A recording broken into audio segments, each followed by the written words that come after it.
Rais wa Urusi Vladimir Putin anasema kwamba silaha mpya za kisasa za kimkakati zinaweza kutumika karne nzima. Rais huyo wa Urusi ambaye katika siku za hivi karibuni ameshuhudia uzinduzi wa silaha mpya za kisasa amesema silaha hizo ni nyingi na kwamba zitatumika karibia karne nzima.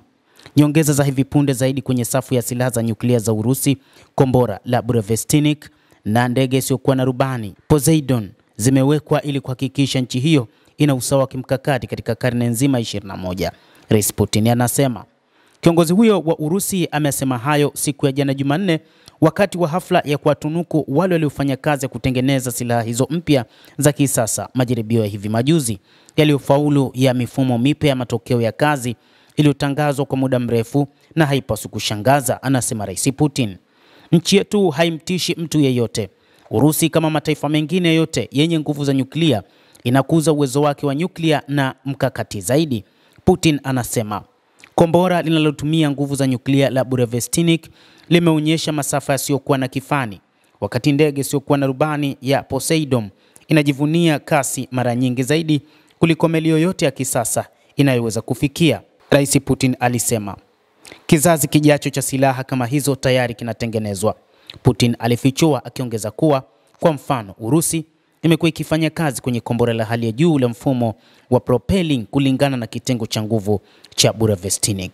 Matokeo ambayo mmeyapata ni bila kutia chumvi, ni uhalisia, ni umuhimu wa kihistoria kwa watu wetu. Inahakikisha usalama na usawa wa kimkakati kwa miongo kadhaa ijayo.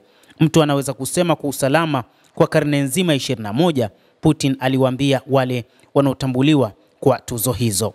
Teknolojia zilizotengenezwa wakati wa kazi ya mifumo mipya ya silaha zina uwezo mkubwa kwa matumizi ya kiraia, rais pia alibainisha.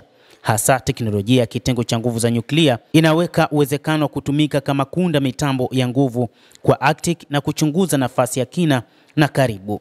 Urusi imefanikiwa kufanya majaribio ya kombora lake jipya la kinyuklia la Burevestnik katika mwezi wa Oktoba, kombora hilo likisafiri zaidi ya kilomita 14,000 wakati wa jaribio hilo na lilikaa angani kwa takribani masaa 15 kulingana na jeshi. Burevestnik inajivunia injini ya turbojet inayotumia nguvu za nyuklia na kiufundi na ina anuai isiyokuwa na kikomo ambayo inaipa uwezo usiokuwa wa kifani wa shambulizi kimataifa. Jaribio la silaha nyingine mpya la Poseidon lilitangazwa muda mfupi baada ya ndege isiyokuwa na rubani yenye nguvu ya nyuklia yenye umbo la torpedo iliyorushwa kutoka katika manowari ambapo iliwasha injini yake na kusafiri kwa muda usiojulikana chini ya maji, jeshi lilieleza. Mapema mwezi huu Urusi ilizindua manowari mpya ya nyuklia. Mtazamaji wa The World News, hayo ndio tuliokuwa nayo kwa sasa.